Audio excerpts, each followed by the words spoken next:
जी अस्सलाम वालेकुम। Online participants, आपको मेरी आवाज़ आ रही है? इनको इस पे चालू नहीं है। वालेकुम अस्सलाम सर।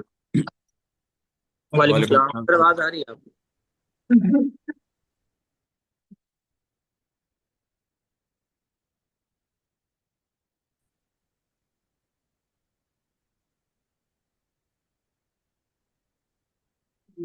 ये रिमोट से होता है, वायरलेस।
अच्छा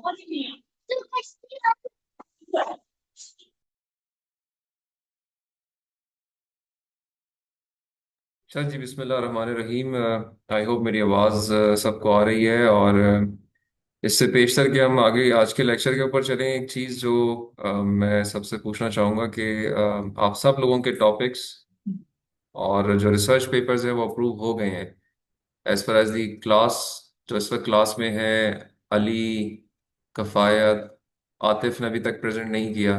सर मैंने शेयर किया। देखो, जितना सवाल किया जाए उतना जवाब की दिया करो ना। आपने प्रेजेंट नहीं किया तो दैट्स ऑल, से कि नहीं किया। ठीक है। साले आपने प्रेजेंट कर दिया है। आपको मैंने कुछ करेक्शंस बताई थी। नदीम भी सेम इज द केस, आपका प्रेजेंट हो गया है। खालिद साहब का प्रेजेंट नहीं हुआ, हो गया था। आपके साथ नेक्स्ट टाइम आपका नहीं हुआ। अशफाक साहब आपने प्रेजेंट कर दिया था, ठीक है। तो क्लास में जो लोग रह गए कर लिया आप। यू शुड बी रेडी के आज ही अपना काम आपने एक दफ़ा, जब भी हमारी क्लास क्लोज होने से पहले आपने अपनी टॉपिक अप्रूवल ले लेना है। सेम इज द केस जो ऑनलाइन लोग नजर आ रहे हैं मुझे, इसमें से जीशान ने प्रेजेंट कर दिया था, शाहिद ने कर दिया था, निमरा प्रेजेंटेड, असफन जावेद प्रेजेंटेड, और I am not sure about mister Sadiq तरीन एंड मिस असमा लियाकत। आप दोनों ने प्रेजेंट। सर सर मैंने प्रेजेंट नहीं किया था सर। मैंने आज कल मैं I am not feeling well. मैंने आज कैंपस आना था। लास्ट टाइम मेरी आपसे बात हुई थी कि मेरे दो क्विज़ेज मिस हुए थे, तो मैं ऑनलाइन क्लास ले लूँ। मैं आज कोशिश करूंगी कि मैं प्रेजेंट कर दूँ। आपने क्लासेस अटेंड की हैं सारी? जी सर, मैंने की है। एक ऑन कैंपस की थी और एक ऑनलाइन की थी। और आज आपने कहा था कि मैं ऑन कैंपस आऊं। सर मैं काफी दूर से आती हूँ, तो आज I am not feeling well, that's why मैं ऑनलाइन क्लास ले रही हूँ। आप डीएल स्टूडेंट हैं? नो सर, मैं ऑन कैंपस क्लास लेती हूँ। जो ऑन कैंपस स्टूडेंट्स हैं उन्होंने अपनी सारी एक्टिविटीज ऑन कैंपस करनी है, ये ध्यान में रखिएगा।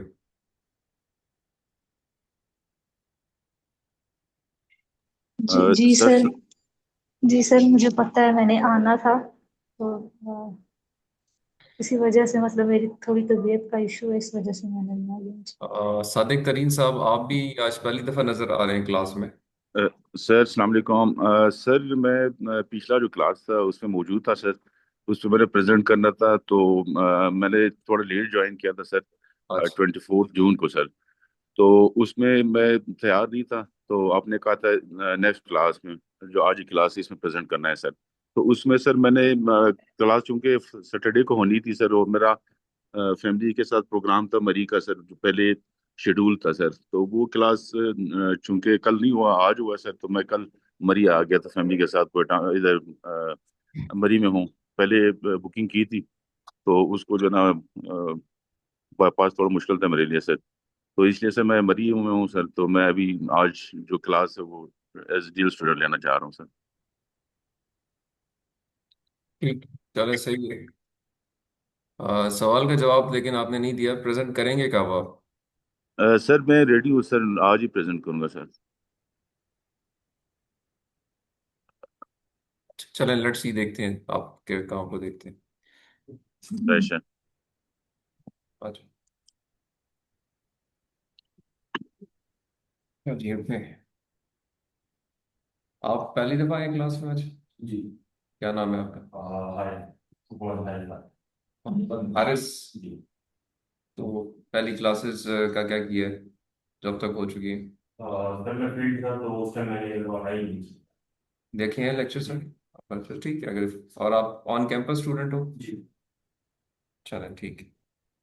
चलें जी, ठीक हो गया। ये कुछ चीज़ें to start with, things have been communicated. Now let's move. जो लास्ट लेक्चर था उसमें जो लास्ट पार्ट था उसमें हमने कवर किया था। इनफैक्ट हम रीडिंग वाले फिनोमेना को देख रहे थे कि हमने पढ़ना है, कहाँ से पढ़ना है, कैसे पढ़ना है, और उन पढ़ने वाली चीज़ों की क्या कैटेगरीज हो सकती हैं। चूंकि फॉर्मल रिसर्च के ऊपर हम बात कर रहे हैं, तो उसमें अगेन आई वुड रिपीट के फॉर्मल रिसर्च का मतलब होता है कि आपने पब्लिश रिसर्च पेपर्स को पढ़ना है और उसके अंदर किए हुए कामों को देख के अपने काम को रिफाइन करना है। जब आप पब्लिश रिसर्च पेपर्स के ऊपर गौर करते हैं तो वो आपको ब्रॉडली दो कैटेगरीज के नजर आते हैं। एक वो जो कि किसी कॉन्फ्रेंस के तहत पब्लिश हुए हो, और एक वो किसी जर्नल के तहत पब्लिश हो। हमने लास्ट क्लास में ये देखा था कि जब पेपर सर्च करने होते हैं तो उनके सर्च करने के जो एवेन्यूज हैं वो क्या होते हैं। हम जर्नल सर्च करें गूगल के ऊपर, गूगल स्कॉलर के ऊपर, तो उसका क्या फायदा क्या नुकसान है।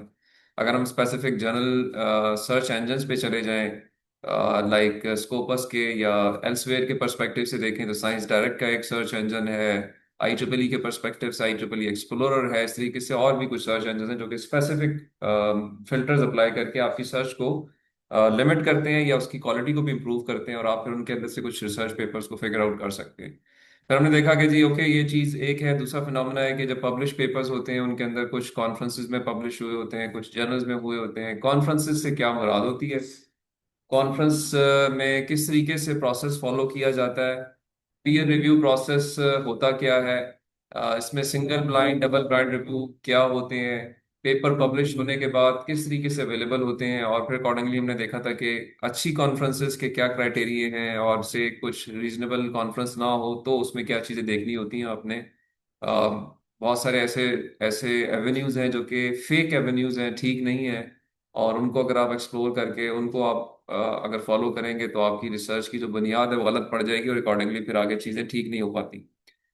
तो कॉन्फ्रेंस पेपर्स और उनकी क्वालिटी के ऊपर हमने एक डिटेल डिस्कशन लास्ट क्लास में कर ली थी कि क्या चीज़ है जिसमें हम कहेंगे कि अच्छा कॉन्फ्रेंस का पेपर है और कब कहेंगे कि अच्छा नहीं है। ठीक है। आज हमने चलना है टुवर्ड्स दी जर्नल पब्लिकेशंस के। जर्नल जो होते हैं या जो जिसे हम कहते हैं कि ज़्यादा कॉम्प्रिहेंसिव पब्लिकेशन होती है, जिसमें टेक्निकल कंटेंट ज़्यादा कहें कि फोकस किया जाता है जिसके ऊपर, वो एक किसी एक जर्नल की पब्लिकेशन होती है। अब जर्नल होता क्या है थोड़ा सा वो देखेंगे, और फिर उनके पर्सपेक्टिव से जो क्वालिटी बेंचमार्क्स हैं, मीट्रिक्स हैं, किस तरीके से उसको हमने सोचना समझना है, उस पर्सपेक्टिव से हम फिर आज जो है वो देके चलते हैं।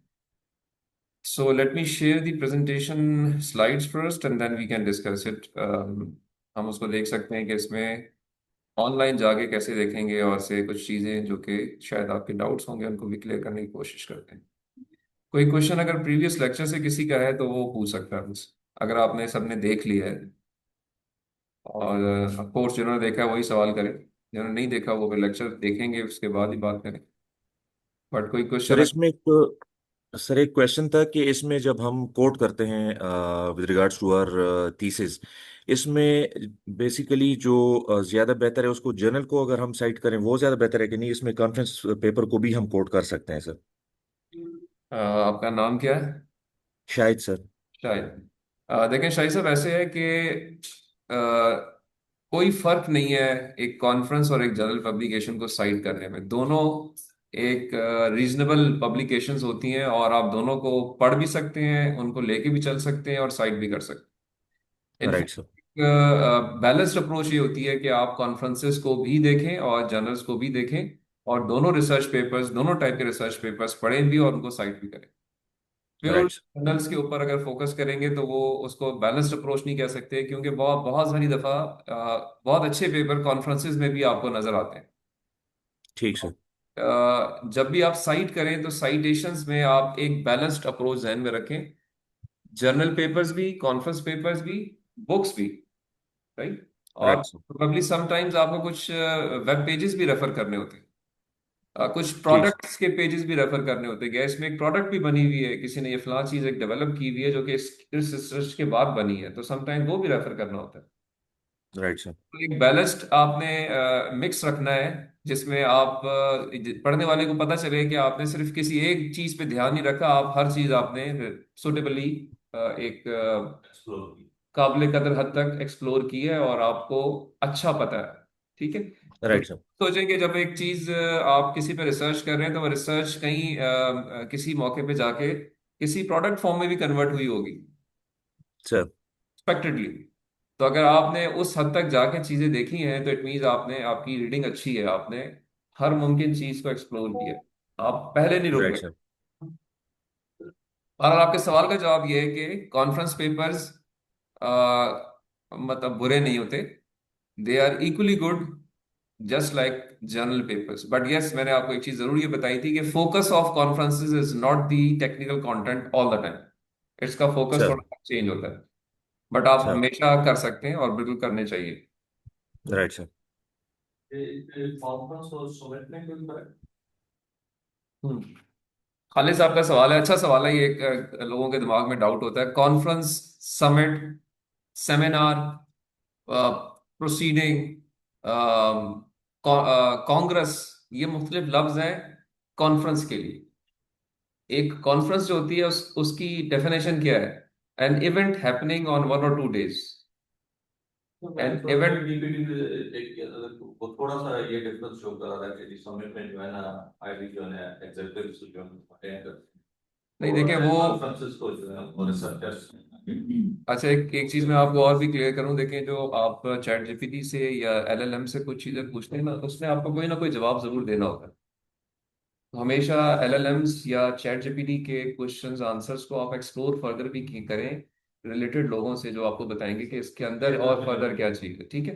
देखिए आपने कहा कि जी समिट का मतलब है सिर्फ एग्जीक्यूटिव्स होंगे, तो वो तो कॉन्फ्रेंस में भी सिर्फ एग्जीक्यूटिव हो सकते हैं। किसने मना किया है कि मैं कॉन्फ्रेंस का नाम दे दूं और कहूँ जी सिर्फ एग्जीक्यूटिव्स आएंगे? तो मेरा चॉइस है ना।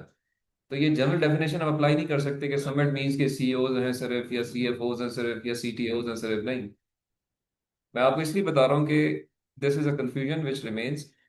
हमारे लिए, एक रिसर्चर के लिए, कॉन्फ्रेंस का मतलब क्या है? An event happening on 1 or 2 day to display और टू प्रपोज और to present some latest work of the area. ठीक है। उसके अंदर कैटेगरीज मुख्तलिफ बन सकती हैं। उसमें आप एक कमरे में सिर्फ सीटीओस को बिठा दें, या आप उस दिन डिक्लेयर कर दें कि आज सिर्फ आई सीटीओ सीईओ की कॉन्फ्रेंस ही और कोई नहीं आएगा, उसको मैं समिट कह दूं, कॉन्फ्रेंस कह दूं, कांग्रेस कह दूं, वो मेरी मर्जी है ना। ये सारे सिनोनिम्स हैं। तो ये ध्यान में रखें कि जब आपको एक रिसर्च पेपर मिलता है, आप तो पढ़ रहे हैं, आपका काम है पढ़ना, आपने देखा है ऊपर लिखा हुआ है first congress on IoT, it means this is a conference paper which you are reading, it's not a journal paper. Categories को क्लियर करना है। तो मैं रिपीट करता हूँ, आपको लिखा हुआ नजर आता है कांग्रेस, आपको लिखा हुआ नजर आता है समिट, आपको लिखा हुआ आता है वर्कशॉप, आपको लिखा हुआ नजर आता है कॉन्फ्रेंस, ये सारी कॉन्फ्रेंसेज ही हैं, यानी उस डेफिनेशन में आते हैं जो डेफिनेशन ऑफ कॉन्फ्रेंस है। ठीक है, अब उसके अंदर अगेन आई खालिद साहब के डेफिनेशन में मैं जाऊं या लार्ज लैंग्वेज मॉडल की डेफिनेशन में जाऊं, तो मैं एक जनरलाइज कर सकता हूँ यार कि समिट सिर्फ उनको कहूंगा जिसमें सिर्फ सीईओ आएंगे, लेकिन लाजमी फिर भी नहीं है। ठीक है, it could be a general conference which is named as 39 summit on IoT, कह सकते हैं ना। तो I hope this is clear okay. तो कॉन्फ्रेंसेस के बारे में हमने काबिल कदर चीजें देख ली, और फर्दर भी देखें चीजें, आप अभी आप आगे चल रहे हो, एक्सपीरियंस आहिस्ता आहिस्ता आपका आएगा, तो आपको बहुत सारी चीजें साथ साथ भी क्लियर होंगी। तो होपफुली इसमें स्टिल डाउट्स होंगे, but hopefully those would be covered. अब मैं आता हूँ जी टुवर्ड्स दी जर्नल्स। तो जर्नल्स के बारे में जो सबसे पहली चीज है कि मुझे ये तो पता हो कि यार कब एक चीज जर्नल बन जाती है, कब वो कॉन्फ्रेंस ही रहती है, this should be very clear. तो जर्नल्स जो होते हैं, इनकी definition is just aligned with how records are maintain in a library. अगर आप लाइब्रेरी में जाएं, उसे कहें जी मुझे नवाए वक्त चाहिए 26 नवंबर 2023 का, तो आपसे कहेगा जी फलां वॉल्यूम है, ये फलां इशू है, और फिर अपना एक सर्च करेगा और कहेगा फलां शेल्फ के अंदर मेरा वो वॉल्यूम पड़ा हुआ है, उसमें ये फलां इशू है, आप जाके उसको या खुद निकाल के ले आएगा या आपको कहेगा जी निकाल। तो हर वो चीज जो कि जिसके इश्यूज आते हो पीरियोडिकली पब्लिश हो रही है, यानी आज के आर्टिकल जमा हुए, अखबार क्या करता है आज तक, उसने एक चीज उसके पास आई, उसके एडिटर ने उसको कंपाइल किया, जो सेलेक्ट किए वो कल के अखबार में उसने सेलेक्ट कर लिए कि पब्लिश हो जाएंगे, फिर नए आए, वो उसके अगले दिन में अगले इशू में चले जाएंगे, फिर अगले इशू में चले जाएंगे। तो अखबार का रोजाना एक इशू आता है, और साल के बाद उसका एक वॉल्यूम बन के लाइब्रेरी में स्टोर हो जाता है। ठीक है, तो एनीथिंग लाइक दिस, जिसमें कुछ इस तरह की चीज हो रही हो कि इश्यूज एंड वॉल्यूम्स आ रहे हो। अच्छा, अब इश्यूज एंड वॉल्यूम्स का मतलब ये है कि इश्यूज जरूरी नहीं डेली आते हो, कुछ चीजों के इश्यूज हफ्ते के बाद आते हैं। लाइक मैग है, अखबार जहां है, ये एक हफ्ते बाद एक इशू पब्लिश होता है, उसके आर्टिकल उस पूरे वीक में कलेक्ट होते हैं। इस तरह से कुछ चीजें हैं, लाइक आपने बचपन में पढ़े होंगे नौनिहाल, बच्चों की दुनिया, टोट बटोट, ये आया करते थे आपके बच्चों के लिए, कहानियां कंपाइल होती थी और वो सेलेक्ट होके उसका एक इशू एक महीने के बाद पब्लिश होता था। कभी एक खास नंबर आता था जी कि इस जून जुलाई में छुट्टियां होती हैं, तो इसमें जो है ना ज्यादा खास नंबर आएगा, उसमें ज्यादा आर्टिकल आते थे, ज्यादा कहानियां आती थी। पढ़ी किसी ने आप में से किसी ने ये चीजें? रीडर्स डाइजेस्ट जिस तरह से एक है, हर महीने बाद चलें थोड़ा गोरा स्टाइल, अगर आप डाइजेस्ट भी सब महीने के बाद आते हैं। ठीक है, तो ये वो चीज अगेन, ये भी सारे जर्नल्स की डेफिनेशन में आते हैं, दे आर जर्नल्स बिकॉज इनके इशू हर महीने में एक आ रहा है, और साल के बाद 12 इश्यूज जमा होके एक वॉल्यूम बन जाता है। ठीक है जी। इस तरह से कुछ चीजें 3 महीने बाद उनके इशू आ सकता है, यानी क्वार्टरली, किसी का 4 महीने बाद आ सकता है, किसी का 6 महीने बाद भी आ सकता है, किसी का साल के बाद भी आ सकता है। तो हर वो चीज दुनिया में जो पीरियोडिकली पब्लिश हो रही है और उसमें उसका एक रिव्यू प्रोसेस ऑन है, लोग कंटिन्यूसली डॉक्यूमेंट्स भेजते हैं, वो अपना रिव्यू प्रोसेस ऑन रखते हैं, जो जो सिलेक्ट होता जाता है उसको एक एक इशू में डालते जाते हैं, फिर अगला इशू, फिर अगला इशू, और मुस्तकिल वो चीज एक साइकिल में चल रही है। उसको हम नाम देते हैं जर्नल का। ये याद रखें कि जर्नल के साथ जरूरी नहीं कि लिखा हो कि journal of computer science, journal of information technology, no, you need to see this definition कि it is something, it is issues, it is published in form of issues। अब थोड़ा सा कॉन्सेप्ट और भी इसमें ऐड हो गया कि डिजिटल क्योंकि पब्लिकेशंस अब हो रही है, अब आपको प्रिंट पब्लिकेशंस कम मिलती हैं, तो अब आपको इश्यूज डेली भी मिलते हैं। हर जर्नल डेली आर्टिकल्स पब्लिश करता है, और फिर अगले दिन नया इशू आ जाता है, तो क्योंकि ऑनलाइन चीज थोड़ी सी सिंप्लीफाइड है, आसान है, तो अब इशू का लफ्ज एज सच उन्होंने निकाल ही दिया है, क्योंकि इशू क्या है कि अब डेली ये चीज आ रही है, तो बस ठीक है जी, बस चले जा रही है, चले जा रही है। साल के बाद वो लिखेंगे वॉल्यूम 2026, बस इतना लिखेंगे, आर्टिकल का नंबर दे देंगे, आर्टिकल नंबर वॉल्यूम 2026 या वॉल्यूम 2025। तो थोड़ी सी अल्ट्रेशन आ रही है, लेकिन स्टिल अभी भी बहुत सारे ऐसे जर्नल्स हैं जो कि 1 महीने के बाद पब्लिश होते हैं, 15 दिन के बाद पब्लिश होते हैं, 3 महीने के बाद पब्लिश होते हैं, तो वो अभी भी इश्यूज की फॉर्म में नजर आएंगे। और जब आप रेफरेंस देंगे तो आपको नजर आएगा कि इसमें लिखा होगा issue number this, volume number this, और फिर जर्नल का नाम भी लिखा होगा। तो डेफिनेशन ये ध्यान में रखनी है। अब हम एक जर्नल को खोल के देख भी लेते हैं ताकि आपको अंदाजा हो कि वो क्या चीज है। Let me switch on to the, मैं ऑनलाइन एक पेज खोल लेता हूँ यहाँ पे से। मैं यहाँ पे एक नाम है जर्नल का, कंप्यूटर नेटवर्क्स के नाम से। Me share it with the class as well.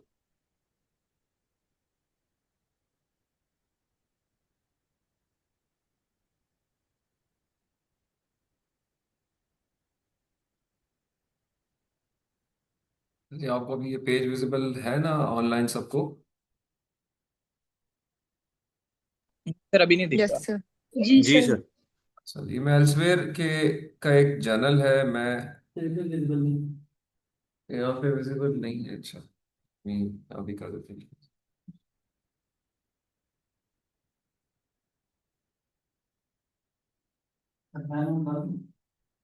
जी, पंखा ऑन करना है, कर दे, पीछे वाला करे ताकि आवाज, वैसे मेरे ख्याल में टेम्परेचर ठीक है, ये थोड़ी देर में ठीक हो जाएगा। जगह चेंज करना है, ये गलत जगह, इसकी जगह बैठे हैं, ये खुद अच्छी जगह बैठा हुआ है। मैं लेट मी गारंटी यू कि सीट सबसे अच्छी यही है।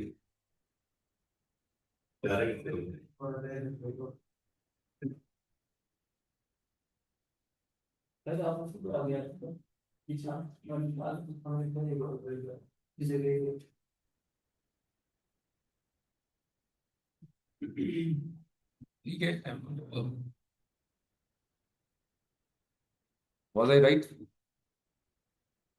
डायरेक्ट डायरेक्ट हवा पड़ रही है ना अभी?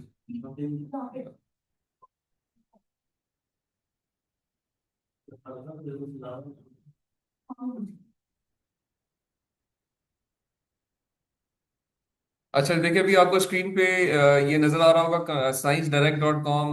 खैर ये उनका सर्च इंजन है। कंप्यूटर नेटवर्क्स जर्नल लिखा हुआ है, साइंस डायरेक्ट बायोस्फीयर भी लिखा हुआ है, तो कुछ कीवर्ड्स यूज हुए हुए।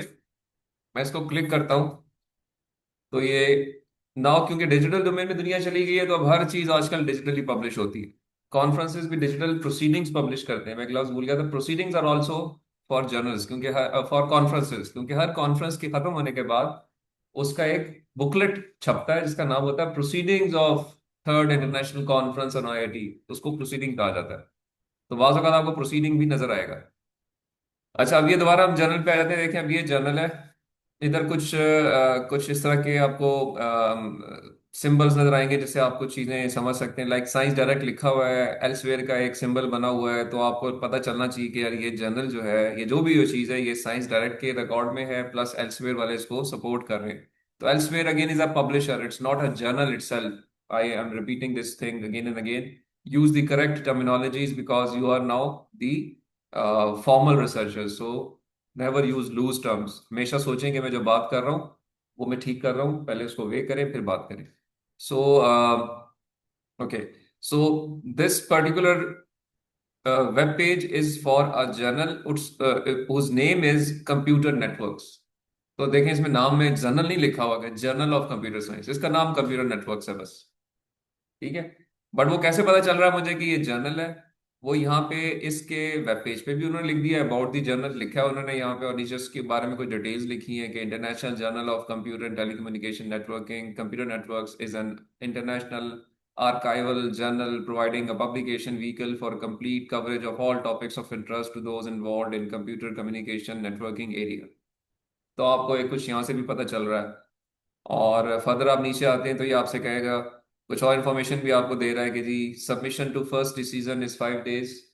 इसकी इंफॉर्मेशन आपको पढ़नी है तो वो आपको यहाँ पे उसकी डिटेल बता देगा कि ये है क्या। Meaning number of days from submission to first decision, desk accept और send the paper to review और डेस्क रिजेक्ट। क्या समझ आती है डेस्क एक्सेप्टेंस और डेस्क रिजेक्शन से?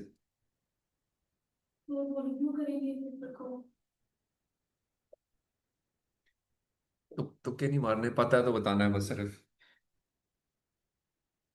बड़ा क्लियर क्लियर एक चीज है।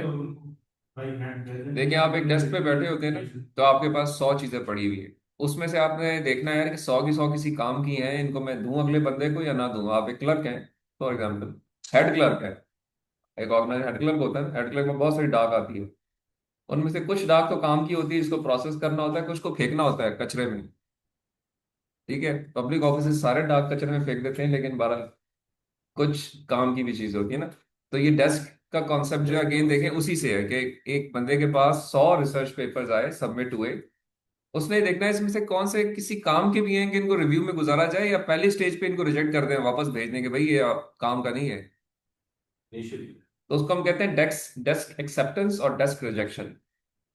अगर स्ट्रेट अवे रिजेक्ट कर दिया उसने, मतलब पेपर जो है वो पता चले पश्तो में लिख के किसने जमा कराया हुआ, तो रिव्यू में तो नहीं जाएगा ना, तो वहीं से रिजेक्ट हो जाएगा। उसे वो कहेंगे जी कि लैंग्वेज ठीक नहीं है, लैंग्वेज को आप जो हमारी लैंग्वेज उसमें कन्वर्ट करें फिर सबमिट करें। मतलब reasons would be given, but either it would be accepted for further review और it would be rejected. That is called desk acceptance rejection. So उसमें ये 5 दिन लेते हैं, हफ्ता लेते हैं समझे आप। तो आपको बता देंगे यार कि आपका पेपर इस काबिल है कि रिव्यू में जाना चाहिए या नहीं है। अगली स्टेज पे जाएगा, जी अगली स्टेज। या फिर कुछ नेक्स्ट, उसमें अमेंडमेंट्स हो सजेस्ट कर। बिल्कुल वो उसमें अमेंडमेंट्स भी सजेस्ट कर सकते हैं या नहीं भी मोटी बात भी कर सकते हैं। फिर उसके बाद 78 डेज कहते हैं लेते हैं हम तकरीबन, submission to decision after review. अब डेस्क एक्सेप्टेंस हो गई, रिव्यू प्रोसेस में चला जाएगा। रिव्यू प्रोसेस क्या है कि आपका पेपर एक एरिया एक्सपर्ट को असाइन हो जाएगा, would be the associate editor, assistant editor, क्योंकि मेन एडिटर तो जर्नल का ये नीचे लिखा रहेगा, एडिटर इन चीफ के नाम लिखे हुए ये बंदे हैं। क्या नाम लिखा हुआ है यहाँ पे कफायत?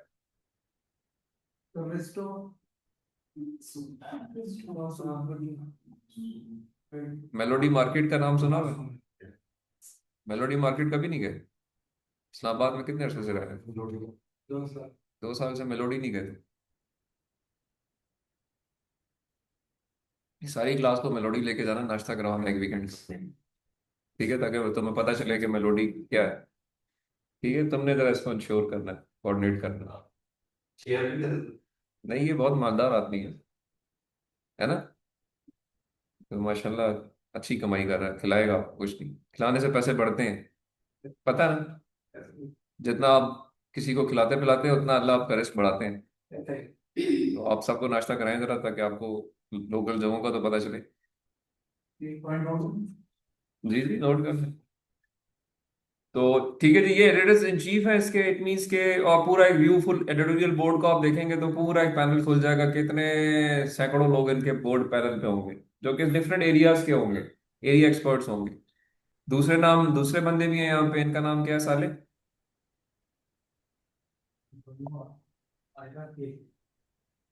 ठीक है जी। अभी डिफरेंट दुनिया के मुख्तलिफ खित्तों से हो सकते हैं ये लोग, क्योंकि देखिए अब दुनिया सिकुड़ गई है ना। एक जो है वो इटली का है, एक यूएसए का बंदा है, और अगर पूरा पैनल खोलोगे आप तो आपको उसमें भांत भांत के लोग नजर आएंगे। ठीक है जी, ये देखें अभी ये खुल गया है, एडिटर्स इन चीफ। फिर उसके बाद वो बता रहा है कि सॉफ्टवेयर डेटा सेट्स के एडिटर्स कुछ अलग हैं मेरे। तो उसमें देखें यूएसए, चाइना, फिर एरिया एडिटर्स अलग हैं। ठीक है, ये अगेन चाइना के हैं, ये इटली का है, फिर उसके बाद यूएस का है, फिर कुछ और ये उस एरिया के हैं, फिर एडिटर्स हैं। फिर नीचे आते जाओ तो it is a long list from around the globe, there are people. ठीक है, सो आप इनको एक्सप्लोर कर सकते हैं कि कौन कौन से लोग इनके पैनल में हैं जो कि एरिया एक्सपर्ट्स हैं। इनमें से कोई भी आपका एसोसिएट एडिटर बन सकते हैं, आपका पेपर उनके उसके पास जा सकता है कि जी इसको रिव्यू में डालो। ठीक है, और अल्टीमेटली जब वो उस एसोसिएट एडिटर के पास चला जाएगा after the desk acceptance, associate editor will invite around 7 reviewers, maybe more, because he has to collect at least 3 reviews, at least 3 reviews to make a decision on your paper. Journal का जो cycle of review है, you submit your paper, it is desk accepted और rejected, it goes into a review process. ठीक है हसीब, हसीब नाम है? Haris, sorry Haris. नींद आ रही है? अच्छा, आपको पता है ये जो जमाई है ना, ये अल्लाह की बहुत बड़ी नेमत है। तो ऊपर से ऐसा एनवायरमेंट तो नहीं, इन्वायरमेंट नहीं, ये वैसे भी नेमत है। इसकी वजह ये है कि ये आपके ना जिस्म के सांस को पूरा करती है। और ये आप मतलब जब जमाई लेते हैं ना, तो आपको एक सुकून मिलता है कि यार मुझे एक बड़ा मजे का ना फीलिंग आती है। और इसका इसका मुझे एहसास उस वक्त हुआ जब मुझे कोविड हुआ। 2020 में मुझे कोविड हुआ था, और मुझे इतना सख्त कोविड था कि सांस आती उसमें बड़ी एक डिफरेंट फीलिंग है। आई डोंट नो अगर किसी को, अल्लाह बचाए हर एक को। लेकिन ये हम सांस लेते हैं ना, तो ये सांस आपके खून में मिलता है, और आपको एक अननोइंगली आप जो है ना, आपको मजा आता है कि यार ये सांस जिसम में गया है, एनर्जी आती है। कोविड की ये था कि कोविड में सांस आप लेते थे, सांस लेने के बाद मैं अपनी फीलिंग बता रहा हूँ, आपको ये लगता था कि सांस किधर गया, क्योंकि एनर्जी नहीं आती थी, वो खून में मिलता नहीं था। सॉर्ट ऑफ ये फीलिंग थी। यानी आपको लगता था कि सांस ली भी है, फिर भी सांस नहीं ली, यानी सांस नहीं आई मुझे। नाउ यू कैन इमेजिन कि अगर आप सांस ले रहे हो और आपको ये फील हो कि सांस तो आ ही नहीं रहा। It is really a very I would say threatening feeling. ऐसी आपकी तबीयत खराब होती है ये सोच के। यानी आप सिर्फ एक विजुलाइज करें, अब मतलब ये हम समझते हैं सांस तो मेरी क्या है यार, ये तो मेरी मतलब ये तो मेरा हक है, राइट है। लेकिन ये आपका राइट नहीं है भाई। ये इस पे भी अल्लाह का शुक्र करना चाहिए, सांस आ रहा है, खून में मिल रहा है, और आपको एनर्जी फील हो रही है। ये नहीं होती फील कुछ लोगों को। कोविड में बहुत लोग मरे इस वजह से, बेहताशा। सिर्फ यही थी कि जी सांस आ रही थी लेकिन नहीं आ रही। और उस दिन के यानी उस साल या मैं था 3 महीने 4 महीने मुझे रहा है, तो उसके बाद मैंने अल्लाह का और शुक्र अदा करना शुरू किया। ये सांस जो आ रही है ना, ये भी मेरा इस पर कोई हक नहीं है, कोई हक नहीं है। ये आ रही है तो अल्लाह की मर्जी से आ रही है। तो इसलिए एक एक चीज पे आप जो ना हमें बिल्कुल स्ट्रेट अवे अल्लाह का अल्हम्दुलिल्लाह कहना चाहिए। ठीक है। Right sir. अच्छा जी, ओके। तो मैं सिर्फ आपकी जमाई पे बात कर रहा था कि जमाई is the completest feeling of that सांस। यानी एक तो रेगुलर सांस आ रहा है, जमाई जब आती है ना, तो ये एक और एक अगली एक नॉच अप फीलिंग है कि जिसमें आपका जिस्म का वो शुगर लेवल कहीं या एनर्जी लेवल पूरा हो जाता है। तो जमाई पे और ज्यादा बड़ा शुक्र अदा करना चाहिए। ठीक है। खैर, मैं आपको ये बता रहा था जी कि आई होप ये चीज समझ आ रही है कि हम बात कर रहे हैं रिव्यू प्रोसेस ऑफ जर्नल्स की, और जर्नल्स के ऊपर बात कर रहे हैं। हमने जर्नल्स की डेफिनेशन देखी। सर सर जनरल से रिलेटेड जो है ना सवाल पूछना चाह रहा हूँ सर। मैंने भी पूरा नहीं किया। अगर थोड़ा सा रुक जाए, एक दफा कंप्लीट हो जाए, then I ask you the questions. क्या आप अपना सवाल पूछें, क्या चीज समझ नहीं आई। राइट तो मैं भी ये सिर्फ ये बता रहा हूँ आपको कि जी जर्नल्स के रिव्यू प्रोसेस में पेपर आपने सबमिट किया। ऑफ कोर्स उस पेपर का एक प्रोसेस एक टेम्पलेट होगा जो आपने फॉलो करना होगा। जब वो आप करेंगे, पेपर आपका डेस्क में जाएगा। डेस्क में एडिटर इन चीफ्स होते हैं या सीनियर एडिटर्स होते हैं, वो उसको देखेंगे। और अगर वो देखेंगे मोटे तौर पे पेपर ठीक है, तो फिर आपके पेपर को असाइन कर देंगे एक एसोसिएट एडिटर को, जो एरिया एक्सपर्ट होगा। और वो फिर रिव्यूअर्स को इनवाइट कर लेगा, 7 8 9 10 12। उसका मकसद ये है कि एटलीस्ट 3 रिव्यूज से मुझे कुछ रिव्यूज आ जाए, ताकि मैं इस पर अपना फैसला कर सकूं। सिर्फ मेरा फैसला ना हो, एक कंबाइंड विजडम हो। ठीक है। तो वो रिव्यूअर्स के पास पेपर चला जाएगा। वो 1 महीना, 2 महीना, 4 महीने, 6 महीने, साल, 2 साल, उनकी मर्जी है। Because associate editor has to complete the review process by collecting the reviews. Till the time reviews are not there, he or she, although he can take decision, but वो नहीं लेते। तो कुछ जर्नल्स में आपको इवन पेपर रिव्यू प्रोसेस में 2 2 साल भी लग जाते हैं। ठीक है, इट्स अ लॉन्ग प्रोसेस। अच्छा, ऑन दी कंट्रेरी कॉन्फ्रेंसेज में एक डेडलाइन होती है। कॉन्फ्रेंसेज ने होता है 15 जुलाई, 16 जुलाई को। तो वो उससे उससे पहले एक डेट लिखी होती है कि जी 10 जुलाई को आपको इन एनी केस इंफॉर्मेशन दे दी जाएगी। तो उसमें वो लाजमी आपको डिसीजन दे देते हैं। लेकिन यहाँ पे क्योंकि टाइमलाइन कोई नहीं है, एक इशू नहीं तो अगले इशू, अगले इशू नहीं तो अगले साल के इशू में चला जाएगा। पेपर ने अगर एक्सेप्ट होना है तो वो एक रिव्यू प्रोसेस में है ना, इम्प्रूवमेंट सजेस्ट होगी। जब वो सारी आ, फॉर्मेलिटी पूरी करें। तो इसलिए यहाँ पे टाइमलाइन ना होने की वजह से जनरल पेपर्स पे कोई पाबंदी नहीं होती कि वो कितने अरसे में आपको जवाब दें। बट ये कि ये अभी अगर आप पहले चले जाएं, तो हर जनरल अपना एक बेंचमार्क फिर अब डिफाइन करना शुरू हो गया है अपने वेब पेज के ऊपर, कि हम कोशिश करते हैं जी। लाइक यहाँ पे अब मैं दोबारा शुरू में चला जाता हूँ, जो हमने जहाँ पे हमने इसको देखा था कि इस जगह पे, एक जगह पे ये बात कर रहे थे। अच्छा, एक मिनट, वाला खोल लेते हैं, वो उसने कुछ बेंचमार्क्स बीच में से डिलीट कर दिए, ये थी 78 days submission to decision after review, यानी कितने महीने हो गए ये? तकरीबन 2.5 महीने। 2.5 महीने, ये 2.5 महीने ये खुद बता रहे हैं कि, और इसमें उसने इसकी डेफिनेशन भी दी है कि 2.5 महीने कोई ये नहीं है कि यही लास्ट 2.5 महीने सबको देंगे हम। ये minimum median number of days है, इससे ऊपर भी जा सकता है, इससे नीचे भी आ सकता है, it is somewhere in between.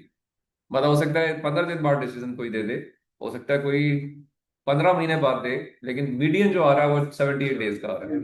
Average. Median और एवरेज का फर्क पता है ना? कौन बताएगा मीडियन और एवरेज का फर्क?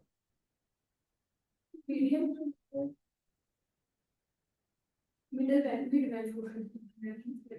एवरेज होते हैं, हम लोग गोल को ऐड करके हाँ ठीक, बिल्कुल सही। तो मीडियन और एवरेज में फर्क को ध्यान में रखें।